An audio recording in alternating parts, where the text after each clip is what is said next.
Hello, and happy podcast day, Falcon Paladin. Hello, happy podcast day to you, sir. Good to see you here again. Yes. On time as always. Yes, quite. Very punctual. Pip, pip, and cheerio and all that. That is what I say. Pip, pip, in it. That is your catchphrase, yes. That's my catchphrase. Well known. Now, after all of these years, yes. Yeah. Oh. Who drew that? I don't know. So, for context for people, we played Gothic Fern yesterday in Discord, and someone was given the prompt to draw me eating a sausage.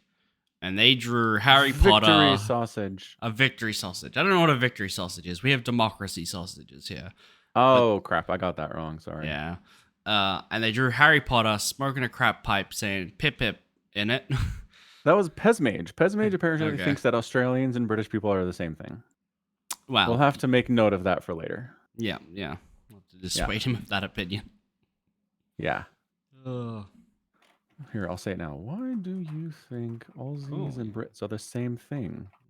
Get the inside scoop live on the podcast. There. Sweet. All right. He might be online. Who knows? Anyway, yeah. So there you go. Playing Gartic Phone in Discord with people. Good stuff. Which you were like, man, I hate art. I so hate art. I do. But you laugh your ass off. You have a good time every time you play it. And you're like, oh, I don't want to play. It's art. Drawing sucks. It is art. I don't like drawing the stuff. I'm like, it's like this half, I hate everything for the time I spent drawing something with a mouse. Play with your phone. But then on the reveal, it's funny. Everybody else's stuff is funny. Sure. My stuff is like garbage. Use your phone, because like your phone will have like a little stylus, doesn't it? Does your phone not have a little stylus? No, it doesn't. Oh, okay. Get a better phone. Wait. Oh, so you've been drawing with a stylus on Gartic Phone? No, I was using my mouse because someone wanted to watch, and I couldn't stream it from my phone. Right. So in the Discord, I had to like stream it from PC. Yeah. No, but seriously, I'm like painstakingly like, this looks like crap every time. Why am I doing this? But then when it gets to the end of each round, I'm like, this is great. So it's really a roller coaster for me. Fair. Pez says he got you mixed up with somebody else. I thought he was a Brit. And I said, is it? I'm like, Omicron maybe? And he's like, I don't know. It could just be a racist, ignorant American. They're all the same to me. True facts. Fair. Oh, I mean, it couldn't be Omicron. He hasn't been there in like years. Like, he's poked his head in a couple times in the last, I don't know, something. I'm trying to remember. I don't know. We could look it up. I don't care enough. We don't care. Okay. Yeah. Look at that. I got a 3-stream streak. I feel like it's longer than that. That it should be. I've never seen a stream streak like notification. Right. So it just said, hey, share it. Maybe it just started keeping track now. Yeah, maybe these are new. Well, new done. And fancy stuff. Amazon, way to go. Lamos. Anywho, so today we have a Warhammer book to talk about, as per usual. We do, yeah. We have Legion by Dan Abnett. Which, honestly, shitty title for a Warhammer book. Because how many legions are in Warhammer, Somicron? 18. Yeah. So maybe naming 20. It Legion is like the most nondescript thing. It's like naming a Warhammer book Space Marine. It's like, ooh. There is a video real game creative called Space there. Marine. I know, and it's a terrible title. I'm just saying. Here's the thing. I think the Legion in this book is the only one with Legion in their name. Oh. So because officially they're the Alpha Legion, and there's no like the Ultramarines are a Legion, but they're not called the Ultramarine Legion. They're called the Legio Astartes Ultramarines. Okay. Well, this is information you have that I don't, because you know more about this whole thing than I do. Fair enough. You haven't met all the legions yet? This is like book 7. Okay. So I know of. We've got Istvan 5. Yeah, which has a bunch of legions show up there. That's for sure. Mm-hmm. I mean, there are some that I know you haven't really met. Like you've had a couple of books where like Magnus the Red gets a little scene, but you haven't met any Thousand Sons yet, which is his legion. Right. I don't think you've met any Space Wolves. I don't think you've realistically not met any Ultramarines. Nope. Sort of. There were some with Gilliman. With Gilliman, but like, did any of them have names? I don't think they did. I don't think they count. did. Yeah. Hang on. Are Space Wolves different from You got this. The other wolves? The Lunar Wolves? Yeah, okay, yes. Different things? Yes, different things. So Great, fantastic. Okay, I'll give you a little backstory. The Lunar Wolves, which later became the Sons of Horus, were given the name Lunar Wolves when they took Luna, the moon, right? Sure, makes sense. They took it in 7 hours, and the people living on the moon were like, "Dear Emperor, we surrender. Please call off your wolves." And so the title stuck. Ah, cool. That's these a cool Space name. Wolves are actual wolf people. They're like... Oh. Yeah. Werewolves. Kind of. They don't transform, strictly speaking.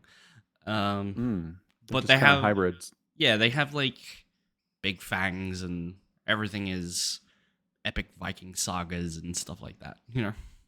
Yeah, of course. I mean, obviously. Yeah. Yes. Yeah. What else could they do other than epic Viking sagas? Yeah, so they're Viking werewolves. Okay, fine. Fine. We'll get there. We'll get there. All right. Anywho, this one is called Legion, which again, terrible title. You say so? I would have named it Alfarius and Omegron. That would be a better title. You think so? Yeah. Which is really funny because naming them the Alpha Legion when they're the last ones to be formed is funny. Yeah. And then having them named Alpha and Omega is also very funny. You guys are just so much wordplay going on in Warhammer in this book. I feel like Alpha and Omega, like Alpharis and Omegon, I feel like someone was on a deadline and had to think up some names. Right? Yeah. What's the name of the Primarch for the Alpha Legion? Alfarius. Got it. Nailed it. Yeah, I think you're right.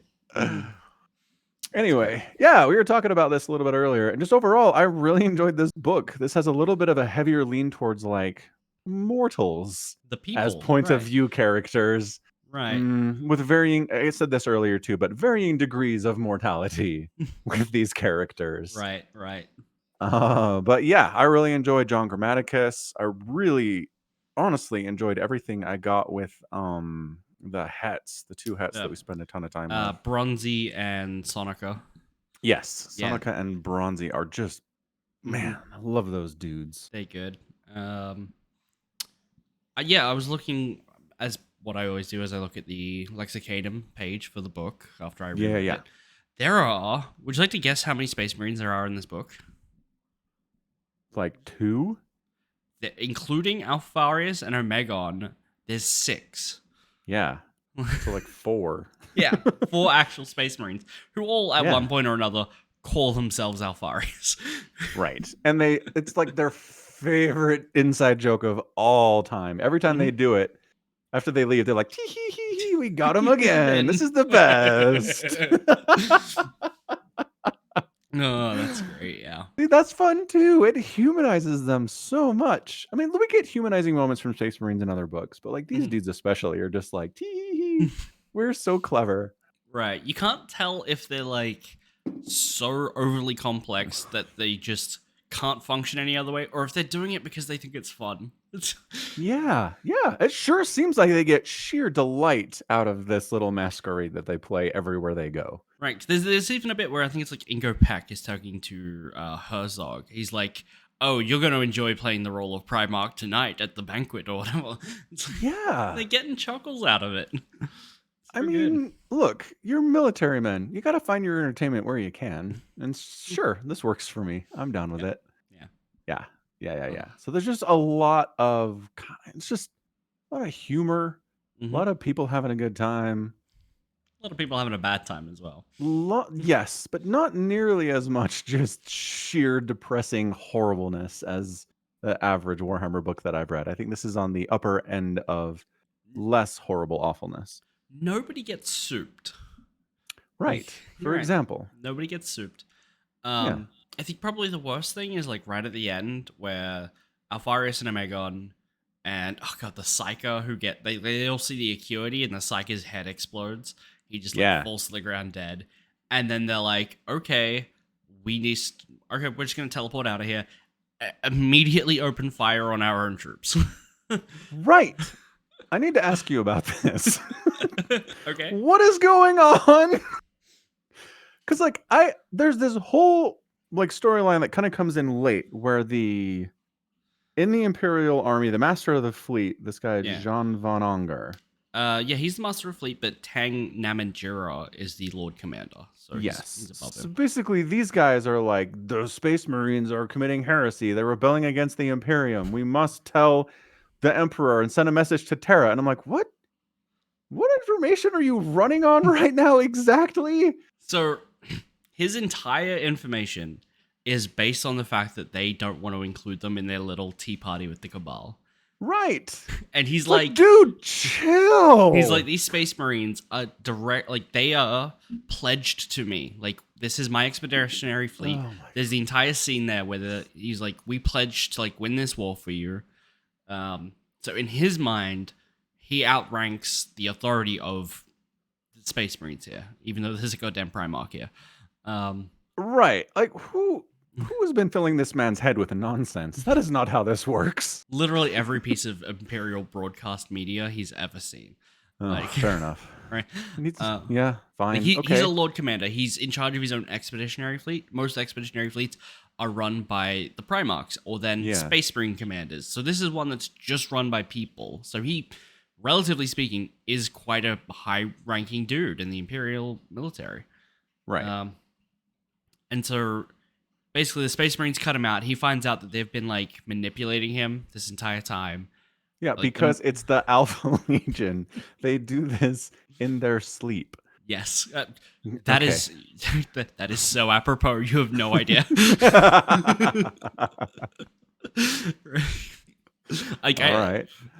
It's a tiny spoiler, but somewhere out in the galaxy there's like Space Marines who are in stasis, and like when they get woken up, if you speak a right keyword to them, they'll either be loyal or traitor, or neither. Oh, you know? amazing. So, like, they literally do this in their sleep. Yes. Yeah, Alpha. Someone needs to sit down these commanders and be like, look, this is the Alpha Legion. Mm-hmm. This is what they do. Mm-hmm. You're not special. They're not picking on you in any way. Mm-hmm. This is just how they roll. Chill, man. Right. But here's the thing. This is also the Alpha Legion. They absolutely have informants on that bridge listening to everything he's saying about, we're going to take them to Terra. Emperor's going to give me a pat on the head and a spank them on the bum. And interestingly, he mentions it like, legions have been censured or disillusioned before. Like, he's going to petition the Emperor to dissolve the entirety of the Alpha Legion based on these events. And but he's like, this has happened before. Maybe that's what happened to one of the missing legions, Falcon. Oh, maybe. Maybe they just did something bad, like some, misinformation, and someone threw a tantrum. Wouldn't that be a neat Easter egg? Sure would. Okay. So basically the Alpha Legion hears about this and he's like, you guys are worthless, and just murders them all. Right, because they also believe that maybe helping Horus, turning traitor, is getting the Emperor what he wants. Because the Alpha Legion, interestingly enough, is a legion that knows what chaos is. Like, there's no big reveal. Yeah. It's set up that like John sees Alpharius, or someone claiming to be him, explain chaos to Namatjira, right? And they thoroughly believe that the destruction of the Primordial Annihilator is what the Emperor intends. Like, they know his plan. And so they make the decision to believe the Acuity and potentially join Horus. Yeah, And then, we're like skipping way ahead of ourselves here. oh We're yeah, talking about we're, like the we're not last doing 10 pages of the book. we're not doing a Yeah, plot summary.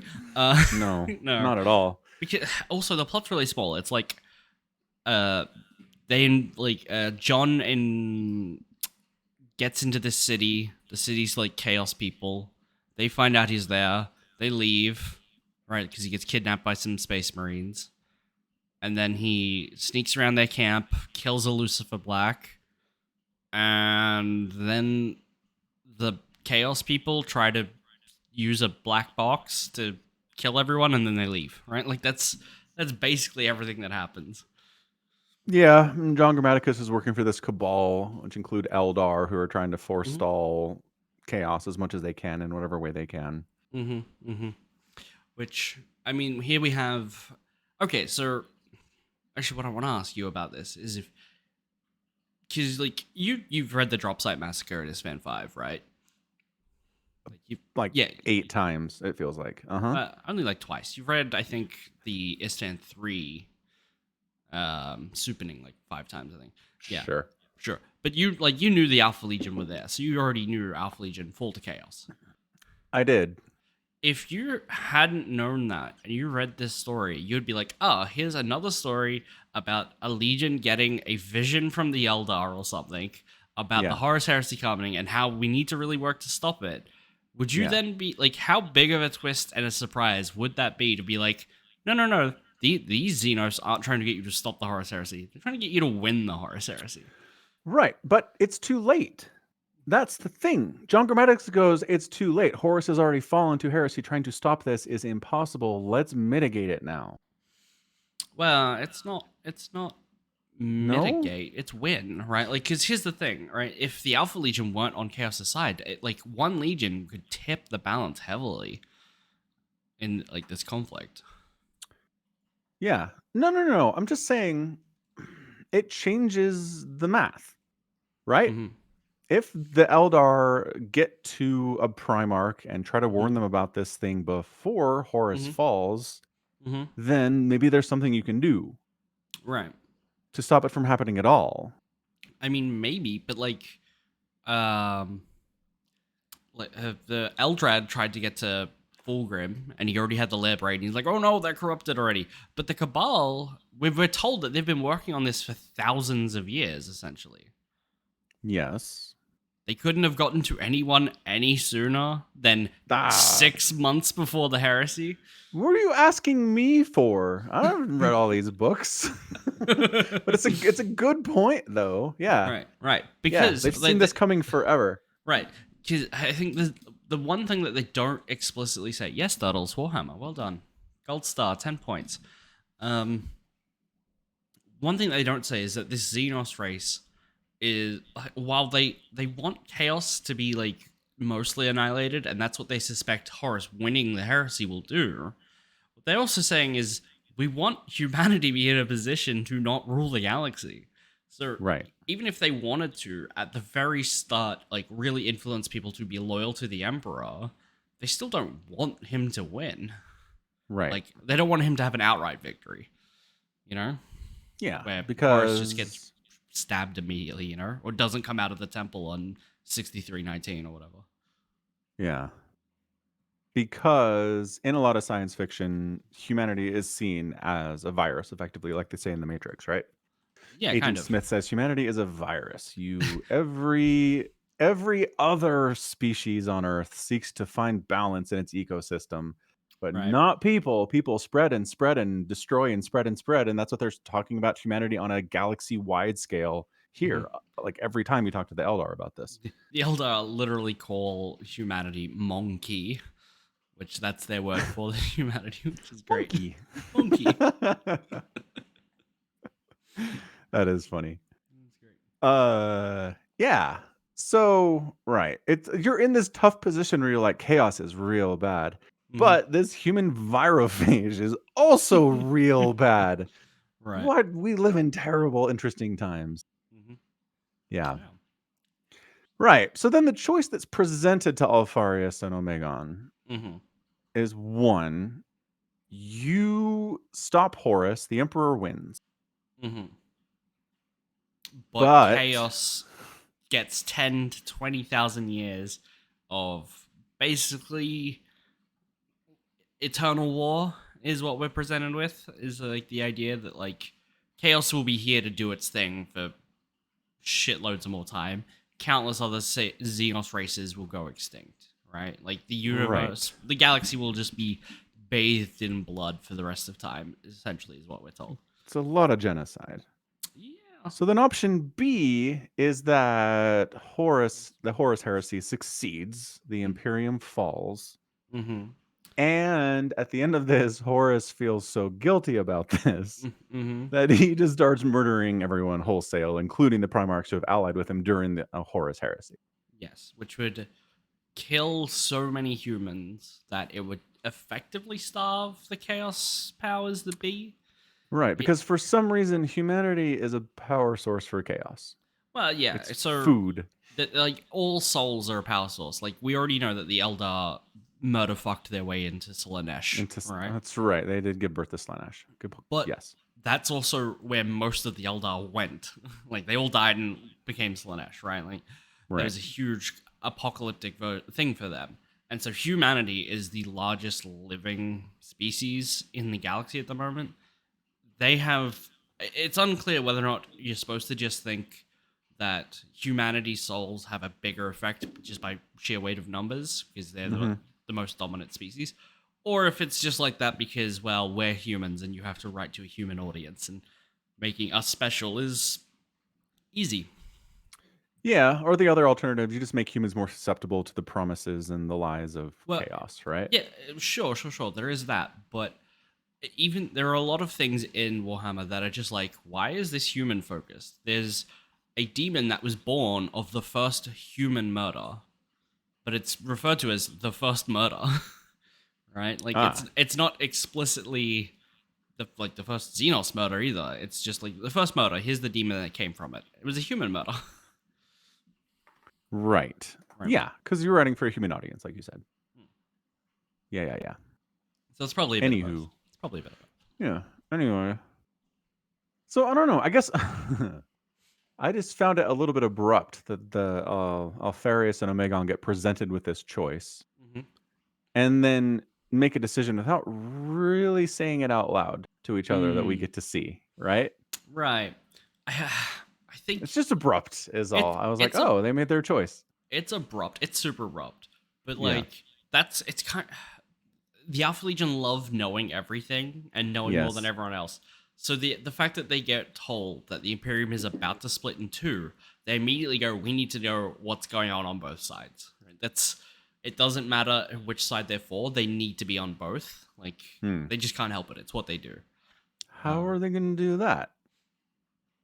I mean, they just paint their armor differently and go pretend to be someone else. Holy smokes, these guys.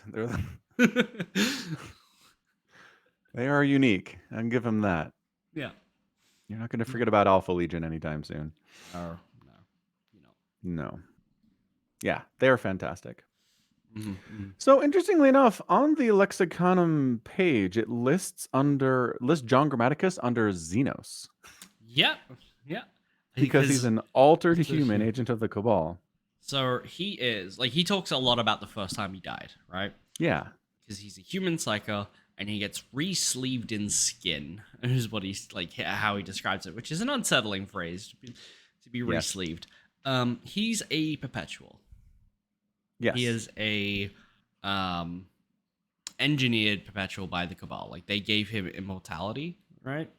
Yep. And that's actually one of the biggest things that I think a lot of people don't like about this book is the idea of perpetuals, because they like pop up in random places and you're like, who are these people that just get to live forever? Like, why can't these be other just regular people doing their things? Like, why do they have to be immortal effectively, right? Functionally immortal. Yeah. Yeah. Not even functionally. Like at the end of the book, John steps out of an airlock and he lives, right? No, I mean, yeah. But can the Cabal take it away? Could they be like, you don't have this anymore? Swing. Maybe. Okay.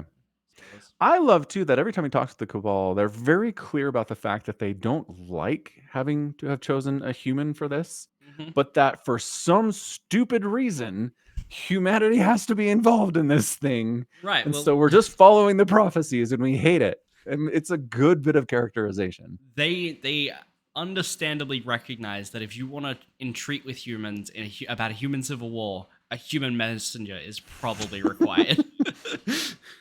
Right, but they say more than once too that like humanity is either going to be the destruction of everything or the salvation of everything, one way or the other, and we don't know which way it is. Right. So it's Which like we have to use humanity and we don't like it. we also have to raise the question: is the Cabal right? Right. Like, is the acuity that they have even accurate? Because Yeah. there's a lot of times in Warhammer where if you have a prophecy, attempting to avert the prophecy fulfills it. Okay, but that's just that's Greek mythology dating In a back nutshell. thousands and Yeah. thousands of years. Is that in yes. Every time. Here's a prophecy. Will it Mhm. go the way the people think it will? Not ever. Not a single time. Right. No. But that's the thing. They're Yeah. like, hey, Alpha Legion, go help Horus. Because if you don't, the Emperor will give up his life, become like an immortal god on his throne, slowly dying for the next 1,000 years, while Chaos gets to basically run free with every soul on the galaxy. Right. And guess what happens? That. I've read a 40K book. Yeah, you've read a 40K book. Yeah, I've had it spoiled for me a bit. But again, the Heresy was written way after the 40K stuff. So everybody who's at all familiar with 40K was spoiled about what happens here. Yes. Everyone Yeah. should know. Everyone should know. Yeah. Yeah. So, I mean, sure. The answer is they were right. Ta-da. Well, maybe they were right, but they also caused the thing that they were trying to avoid. Yeah. It's complicated. When you're dealing with a galaxy-spanning species, multiple galaxy-spanning? System-spanning? Are we in the same galaxy? It's one galaxy. They refer to it as the galaxy. Okay. So, yeah, galaxy-spanning species. Mhm. Yeah, it's too complicated. There are too many moving parts for you to be like, we're going to take action and fold it into what we think it should be. Like, no, too many moving parts here. I'm sorry. It's not going to Way work too out the way you want it to. Yeah, undoubtedly. Yeah. Anyway, it was good. I kind of saw the final betrayal coming when Sonica rescues Grammaticus. Yeah. I was like, nope. Sorry, Grammaticus. It's so good. Roxana feels bad about it, and Sonica's like, look, this is what John does. He manipulates people and betrays them all the time. He'll get over it. He knows how this works. Yeah. We gave him what he wanted, just not exactly the way he wanted it, you know? Yeah, he can But stop being a baby about this. Which is kind of sad because after that, like the book wraps up so quickly that we don't hear about them. Like what happens to them at the end of the book, you know? Sonica and Roxana? Yeah. Yeah. I don't know. Good point. We don't really have any. The author has no interest in telling us what happens to them. Nope. Will they don't they? Do they rescue? I think they rescue Bronzy after that. Right, they rescue Bronzy, Yeah. and then Right. they're just like they leave, like because they're on the ship that's getting attacked by the two battle barges. Oh god, I absolutely love that bit where there's like a battle barge, the Beta, like coming through, killing all the ships, and bloody Namatjira is like, fire at the ship, and then like the Lord Commander's finally just had enough, and he's like, it's an Astartes battle barge, you dim-witted oaf. Oh. Not wrong. Not wrong. Okay, yeah, but for story purposes, you don't put in a scene where one of your protagonists gets rescued by another one, and then they all blow up. That's not story-wise. That doesn't make any sense. No. Although I don't know, from a Warhammer perspective, that's kind of perfect. Like they mount this rescue operation, and then they're like, "Hooray, we did it!" And then they all die. Right. Yeah, kind of. I don't know. Mean, a bunch of the other Geno 52 Chiliad were just left down on the planet, right? Like they realized that no one's coming to get them, and the artificial atmospheric converter that the Cabal had set up like decades ago for this one meeting is failing, right? Right. And they were all just gonna get soupened. Yep, that's a very Warhammer. That's pretty good. Extraordinarily Warhammer. Mhm. Yeah. Poor Honan Moo. Yeah. God. Yeah. Bad times. At Yeah, times. I like too how Bronzy and Sonica just kind of like end up like their initial the crews they're with get wiped out, and then the people in charge are like, you're in this group now. And they're like, okay. Okay. And they just kind of roll with it. Yeah. Oh, you were in the dances. Now you're in Yeah. the Jokers. You're Jokers now. And they're like, okay, Okay. Jokers, woo! Yeah, and I felt like that probably happens a lot. Like, just Kind of. human companies getting wiped out in war, and the 5 people left just get dumped in another company. Like, sure, I'm sure that happens all the time. That probably, and then, like we're especially told that the Geno 52 Chiliad directly recruits high-level officers to like lead their troops. So moving from one company to another is probably not uncommon for them. Right, not weird at all. Yeah, that was good. So Legion, fantastic. Thumbs up for that one. It's a good book. The Geno 52 Chiliad are also very weird, and it's a very 30k thing to be like, well, the Emperor conquered this region of Terra, found this army that worked great by itself, just picked it up and like was like, you fight for me now. Didn't need to find the need to like standardize it with the rest of his troops. Nothing Right. like that. Just let them get on with what they're doing. Because in 40k, everything's the Imperial Guard, more or less standardized. Like, not entirely. You still get like regiments where it's like, here's the Death Corps of Krieg. They're all vat-grown people on a radiated hell world who need to die an emperor for the service to forgive them of their sins from their forebears, you know? Yeah, But, classic stuff. which is entirely different from the jungle fighters of Katachan, right? Like, who are basically Rambo from the 80s. Every single one. They literally Big have a machine hero. guns. They have a hero character called Sly Marbo, which is an anagram of Sylvester and Rambo. And Rambo. Mhm. Yeah. Okay, they're having fun with that. They're having fun. But, like, the Geno 52 Chiliad is just so weird. It really is. They Yeah, have they're their own thing. they're their own thing, and low-level psychers leading the troops who can sept and feel what each other are thinking and deploy them psychically. But they all have their eggs harvested, and their aides like to fuck around apparently, because like you can't have And- kids, so they just do that for fun, I guess, and that's how they get information and connections. And you It's- lose your powers when you turn 30. Yeah. So it's like bad times. At times, yeah. Bad times. All right, Oh, good. all right, Legion, all right. thumbs up. Legion, thumbs up. Time to look at the thing. At And the figure out where we're going next. Oh yes. Need to find where we are first, though. I mean, I know where we are. I know you do. What the fuck is going on my computer? Load the Oh, did I? JPEG. Oh, did I? Yeah, okay. I turned on a macro that I have for playing Final Fantasy that'll just sit me going back and forth and grind out levels while I walk away from my computer. And it was Oh. like moving my JPEG, like zooming in and out. I'm like, don't do that. That's great. Okay, so we read the first Heretic. We're skipping Battle for the Abyss. Okay. We read Legion. So next would be No Fear. Okay. Again, really generic title, but fine, I guess. It's not generic. I don't know. Why can I not find this? I need to zoom out. I Right, we're think. right in the middle. That's why. It's Yeah, I the think I brown was- colored one. It's the I brown was colored one. stuck at the top. Oh, okay. There is also Aurelian we could read, which is coming from book 35. It's one of the anthologies. Called Eye of Terror, which it shoots off from First Heretic. Can you find it, or do you need me to like draw a red circle around the JPEG and be Nah, I like, found here? it. Okay, I great. found No Fear. Okay, good. Then I found Legion. Found Mhm. the first Heretic. Yep. Okay. Sorry. If you're interested, we can pick up the short story as well for the next one. You just got to get the anthology and then just read that one book from it. So it should be pretty short. Okay. Yeah. Let me see what's available here real quick. Yeah, go for it.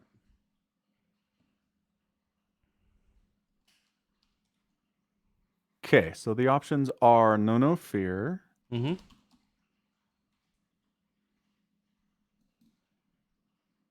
Great. Is that it?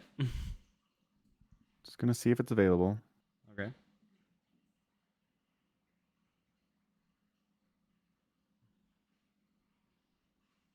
No. No, it's not available. It's not even like pulling up anything. What? It's giving me options about like frugal living and Laurie Berkner's Monster Boogie. What is happening here?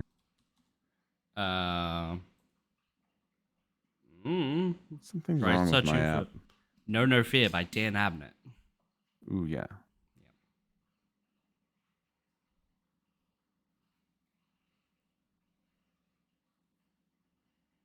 How do you spell Abnett? Abnee 1ETT. There it is. Yeah, I had to put the author's name in for some reason. That was weird. Oh, is it not available? It's not What available? does notify me? Oh, it's not in your library's catalog. Oh. Well, that's bad. You should buy the book and donate it to the library so they get it. Buy the digital copy, yeah. This is the first book you have to buy, or do we just look somewhere else for a different book and come back to this? You so wanted Ultramarines, and this one is actually Ultramarines. I was tricked on the last one. Okay, what's the other one? Eye of Terror. It's an anthology, so it's by a bunch of people. And it's terror as in the planet, not terror as in scary. Yeah, now I got it. Also not available. Damn. We're getting too deep into this thing. Like the books are too new. Like, I don't have copies of these books. Eye of Terror. 2016. Like, nope. Yeah. I think No Fear is even before that. Yeah. Yeah, we're running into some issues here. Okay, we'll figure it out. The alternative is we can just go elsewhere. Okay, what do you think? It's an excellent question. I think Mechanicum is a good one if you can get that. Mechanicum. Yeah. Let's look at what's going on with the Mechanicum. It's book 9. It's by Graham McNeil. I do have Mechanicum. Okay. We'll do that one? We'll do that one. That's our next book for next week, guys. If you want to read Graham McNeil's Mechanicum. Then you know what we're talking about. Yeah. It's all about the Red Planet. The Tech Priests of Mars. I figured based on the title. Mm-hmm. That was my assumption. Yeah. So it's good stuff. I really like this one. Let's see if there's any characters I recognize in this one. Let's no. God. Dramatis Personae. You're not looking good. No. Yeah. Bummer. I would be thoroughly surprised if you recognized any of the names in this yet. All right. Got to learn some more people. Fine. Fine. Mm-hmm. All right. Good. That's the Warhammer talk. All right. Yeah. So what's up? Yeah, one other thing I wanted to cover was like years ago, you were like, you should watch the movie Blue Mountain State. And I was like, the TV show. Oh, the TV show. The TV show came before. The TV show came before the movie. Yeah, no, I know. Right, and the TV show is like I remember this conversation vividly because it's all about like American football, right? Right. And college level football, and so like the movie is significantly not college football, even though the TV show is only very, very tiny amounts of college football. It's mostly college football as a premise to tell dick jokes. Right. Yeah. So you watched the movie? You watched Rise of Thadland? I did. With no context on any of these characters? You don't need context. Okay. Look, as I understood the characters perfectly. They're like, this guy's the quarterback. Got it. This guy was a star linebacker who got drafted by the NFL. Got it. This guy is a player who turned coach. Understood. This is the head coach. This is the dean. Like, all the things made sense to me. Yeah, sure. Because it's all within framework that I understand because it's American football, right? Sure, yeah. Yeah. And what's interesting is after I watched it, I kind of Googled it a little bit, and they're like, this was basically a Kickstarter movie. Mm-hmm. It was, yeah. Fans of Blue Mountain State are like, we want a movie, and they're like, okay, well, we'll Kickstarter it, and if you give us enough money, we'll do it. And so they did. Mm-hmm. Yeah. I was like, dang, all right. So it kind of gives some context to some stuff that's going on in this movie. I'm It's like, this why. is fan service. Okay. Like literally for the fans, this whole thing. It's why characters who get like dropped after one season are just driving by in a car and suddenly show up and be like, "Hey, it's me. Remember me? I'll give you a lift to where you go." Yeah. Check out my abs. Yeah, yeah. And dude, Alan Ritchson is on one in this movie. He is amped. He is giving everything he can possibly give as She this is. character of Thad. Yeah, he goes like he turns everything up to 11 for this role. The whole time. It's amazing. Mm-hmm. And then watching him do this after watching him be Reacher, who's this like stoic, kind of locked down guy. It's like, oh, this is a very different character. Maybe Alan Ritchson actually has some acting talent if he can do both of these things. He has range. Yeah. He does. And like he's credited as a producer and writer on this film. Mm-hmm. This is very much like an Alan Ritchson project from start to finish. Yeah, I think the original TV show, the guy that plays Sammy Cacciatore, he's the original like writer producer. Okay. And so yeah, I think it's still very much in the vein of the TV show. Right, it's a little more over the top because it's like, hey, it's the movie. We gotta go even higher somehow and wrap it all up in one movie. And we'll do something fun for the movie. Right, there aren't a lot of like, we need to worry about where this relationship's going over a 3-episode arc. You know, there's none of that. We can't really draw anything out. We'll do it as much as we can, but yeah. So I think, remind me of what the plot of this movie is, because it is a bonkers plot. Yeah. Okay, so it's quarterback senior year. It was Thad's team. He's gone. He went to the NFL. He got a $50 million signing bonus. He's gone. So now quarterback's like, yes, I'm the big man on campus. I get to be in charge of what's called the goat house, which is like just where the team lives. Essentially, yep. They didn't explain goat house very well, but I gathered. And so the dean, there's a new dean at the school because we need conflict. He shows up and says, I'm going to shut down the goat house. He's like 25% of the people on the football team have been arrested in the last year. And he's like, this is not working. Yeah. So he says it's on college, it's on the campus. So he has the authority to basically sell it off to the highest bidder, which again, I don't know how that works, but they needed conflict for the movie. Right. So the only idea that the team can come up with is to ask Thad for the money to buy the goat house. That's it. Is he crazy? Yes. Is he the richest person they know? Also, yes. Is he spending almost all of his money on hookers and coke? Yeah. $12,000 dinners and a new shoe line he created and a Hall of Fame jacket he had made, even though he hasn't reported to camp yet for his first season. He's bonkers. The Thad character is insane. So Thad says, all right, look, I'll do this for you, but you got to do something for me. When I was a kid, I came up with this idea of the best party ever, and I sketched it out in crayon. And here it is. Yep.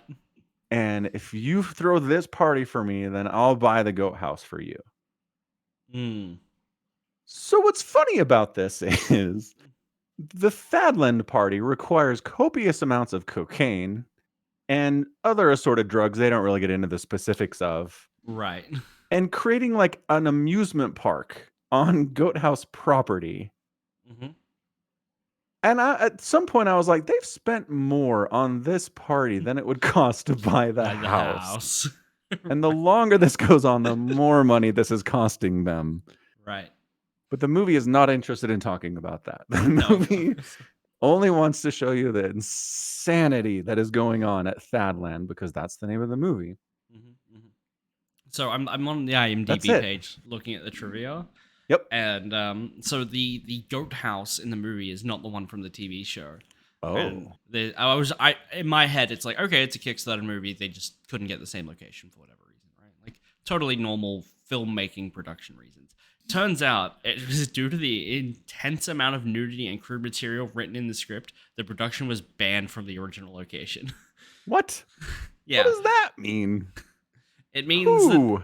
this movie is way worse than the TV show is on a regular basis. Absolutely. But like what? The person that owned the house they used to film in is like, this is crossing the line. I guess, yeah, Can't use my house if the movie's gonna have titties in it. yeah, I guess, I guess. That's weird, man. Okay, yeah. fair enough.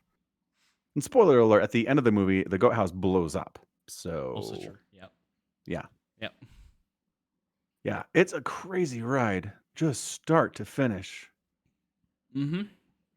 There's this kind of subplot where quarterback is friends with this girl and like they slept together once freshman year, but then she decided she was a lesbian and like they stayed friends.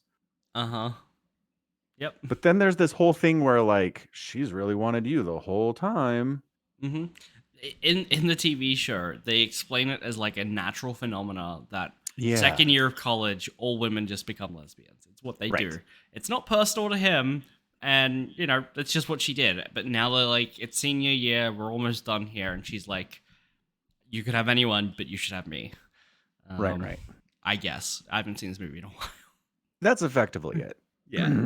They basically admit that they like each other and that they should figure this stuff out, and that's as far as anything goes. So Right. Yep.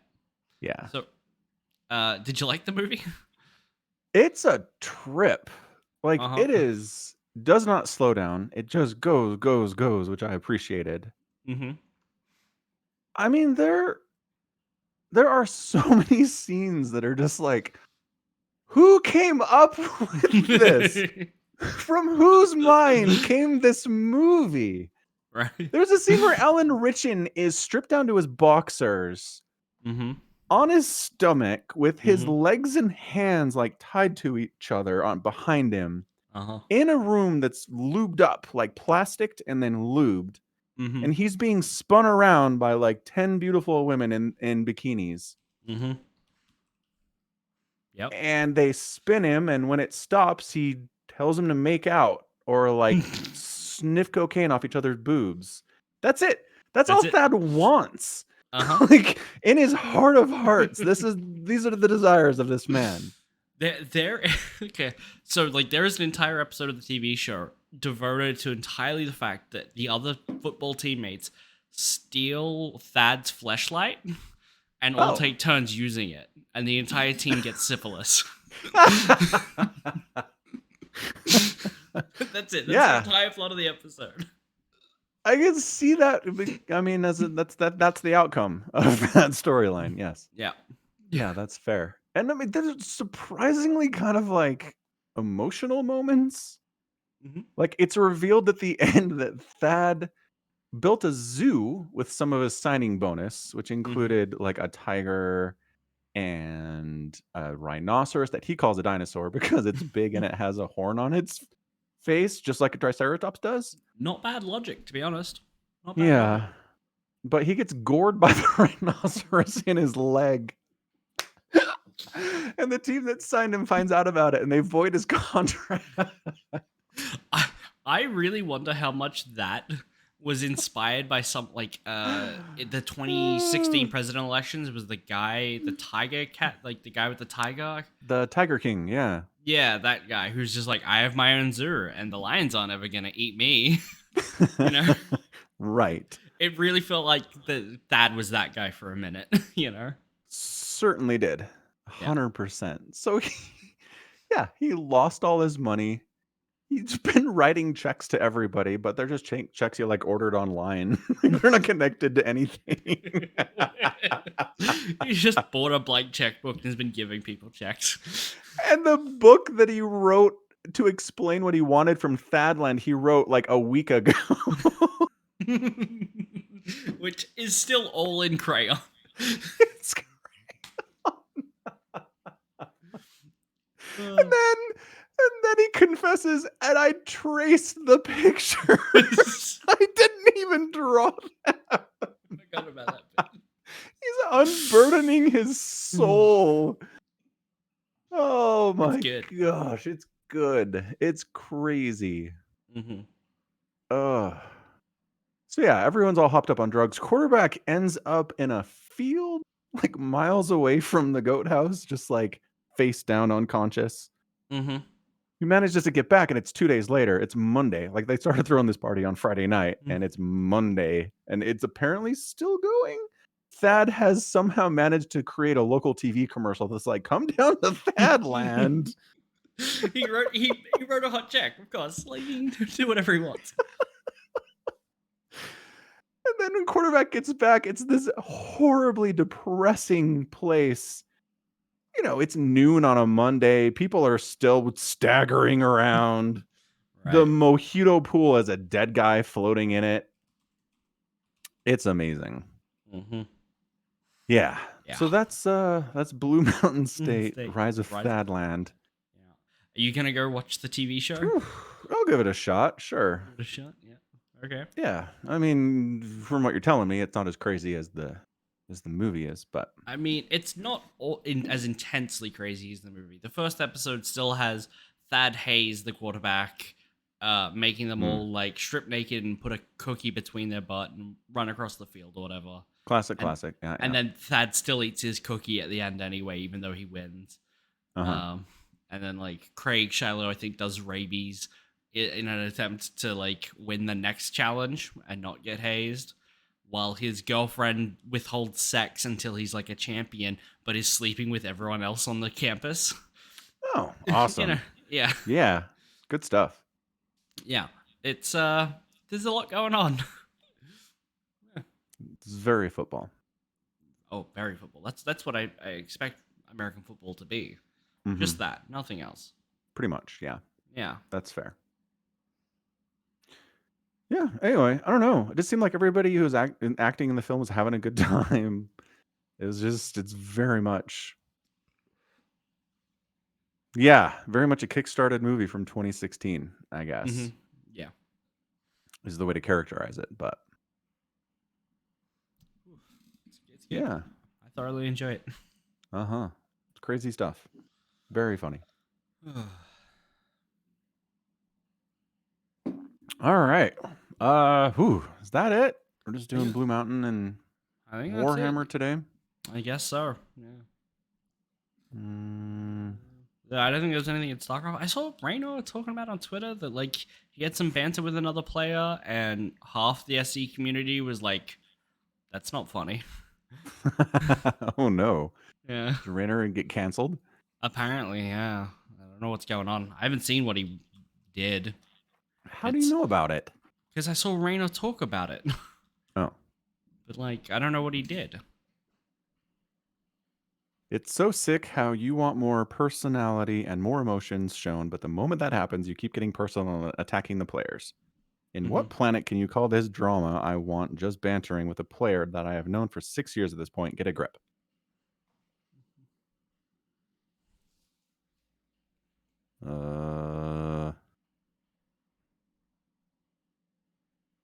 Yep. So something's going on. Don't know what. It doesn't seem like it's particularly important because Reno is like the nicest guy in the world. So whatever he said was clearly just banter between him and another player who, like he says, has been known him for 6 years or more. So who, though? I don't know. What does the StarCraft 2 subreddit say?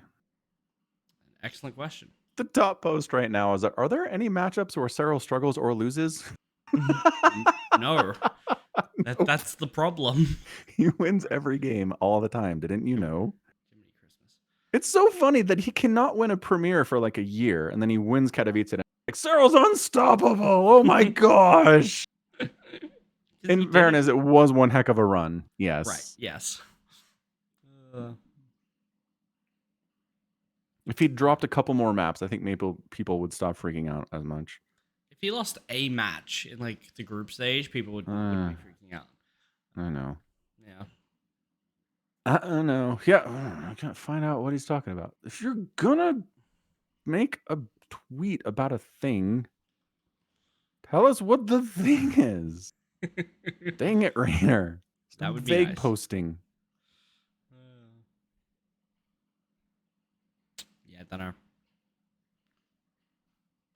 Oh, it might be about the literal tweet before that, which is literally so benign that I considered it to be unrelated, which is Maru's like, if I had good condition, it would be 50-50 versus Cyril. 2 minutes later, shouldn't Zerg be nerfed? Like, that's Maru's opinion about Cyril, I guess. Like, Oh. that is so benign and so literally not noteworthy that I couldn't have conceived that would be related. Yeah, you're probably right. Yeah. Whatever. People want drama. I don't care. I'm out. I just happened to find one Reddit thread about it. Yeah. Cool. Leave Rainer alone. Yeah. He's got enough problems. Yeah. He's not winning games. Not wrong. Cutting my hair today, putting an end to the Jack Frost arc. It's time for the Champions arc. GIF of a wolf howling at the moon. He's so good. This kid. How old is he now? Like 20? Should stop calling him a kid. He's a kid. Yeah, you're right.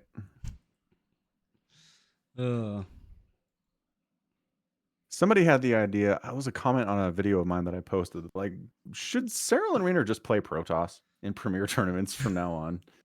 Because imagine the absolute crushing every Protoss player would get if Rainer or Cyril won a Premier tournament as Protoss.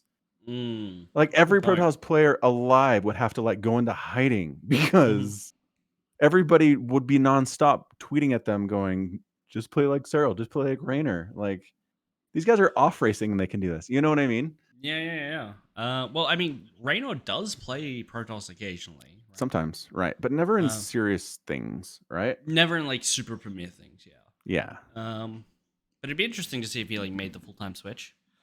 Yeah. Just like for a year, right? Well, yeah. I mean, why not? What does Cyril have to do? Take all the prize money that's available for the next year. Like, he doesn't want to give up the best chance he has at doing that. I know, but if he just keeps winning a Zerg and looking like this, people aren't going to give him credit for it. If he does it as Protoss, people will lose their mind. He will be a legend forever. He's already the GOAT. He's already going to be a legend forever. Is he the GOAT? Yes, of course. Who even comes close? Like Maru with 6 GSLs? 6 GSLs and a whole lot of nothing else. Whoa, okay. Cyril's got what? Literally everything else. No. A world champion wins. GSL versus the world. You know, he's got IEMs in every continent. You know? Yeah, it's true. So Premier tournaments.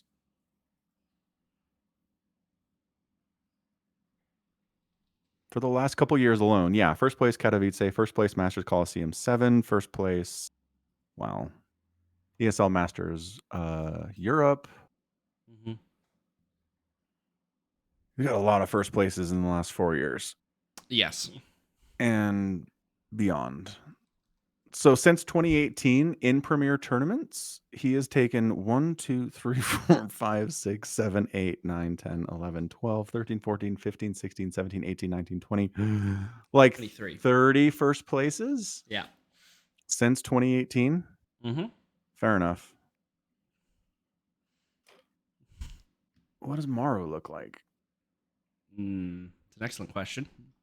To the Wikipedia page. Let's see. He's got a bunch too. He's got a bunch, but he doesn't have as many. And most of his are like Battle of Kings too.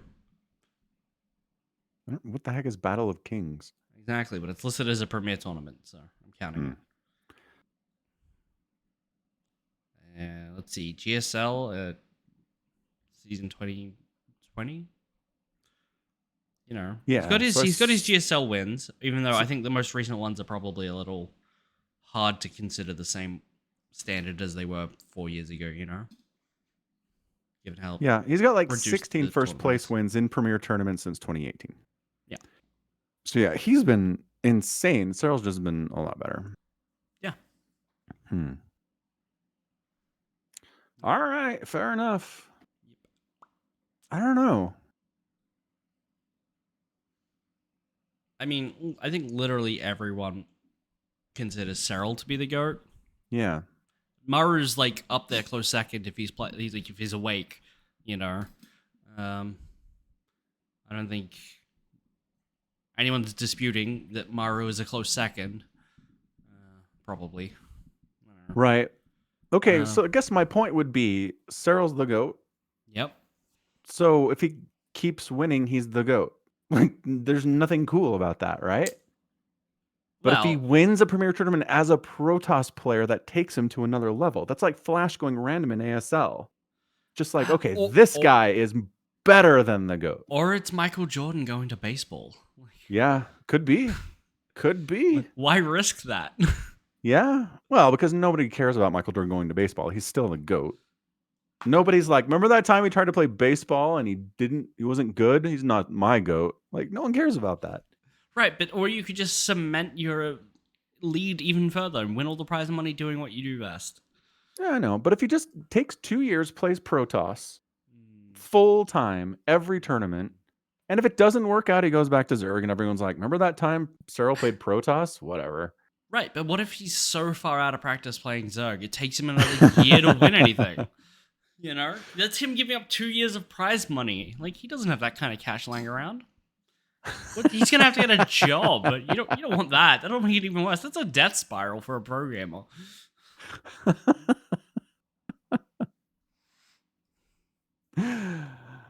not happening. I'm just saying, if he did it and if he won, the Protoss race would be canceled and he would ascend. Somebody pointed out that since Legacy of the Void, Zerg have won more than almost like 50% of all the prizes. That's like nuts. Premier and major tournaments. Yeah. That's almost 10 years. Yeah.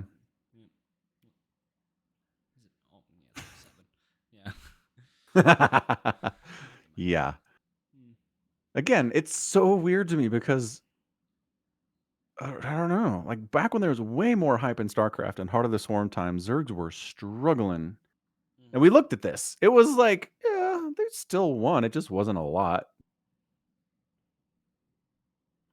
But this is worse. This is much worse for Protoss. Something needs to be done for Protoss. That's all I'm saying. I think my idea of just giving them an extra worker is totally fine. Yeah, we should try it. Yep. Harstem didn't respond to my tweet, by the way. What a dick. I know. I thought if anybody would respond about a Protoss balance question, it would be Harstem, but no. Maybe he looked at the response that it's less like all of their timings would be moved up by 12 seconds. He was just like, yeah, that's pretty much it. Well, then like the tweet. Tell me you support that idea. Maybe he doesn't. Maybe he muted you and he didn't see the tweet. Maybe. Entirely possible. He's like, that guy posts Brood War stuff too much. Get out of here. Oh, it's possible. Not zero chance.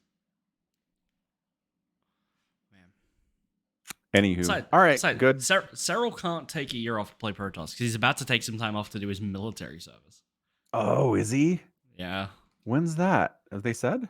Soon, TM. I don't know.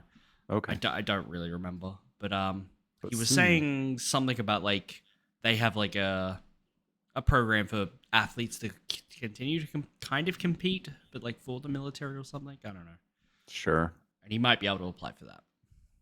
I mean, the government of Finland was like, here's some land for your contributions to the world as a StarCraft player, Cyril. So they were literally like, hey, Cyril, here's the king. Or here's the queen, I don't remember. They're like, come meet the royalty. You're so good. Yeah. We're going to stand you right next to the world's hottest figure skater. Just good luck with that. It'll be in every photo. Don't wear tight pants. Too far. Yeah. So I'm just saying, if any StarCraft 2 player's government is going to be like, okay, we're making you serve in the military, but we're going to allow you to keep doing this thing, it's probably Finland. Yeah. They're very proud of him. As they should be. He's the GOAT. Exactly. There it is. Got it figured out. Yep. All right, good. Let's wrap it up. Wrap it up. Put a bow on it. Call it done. Yep. Let's do it. All right, that is going to be it from us today. This has been another edition of the Falcon Paladin Hour, streamed live at twitch.tv/Somicron every week.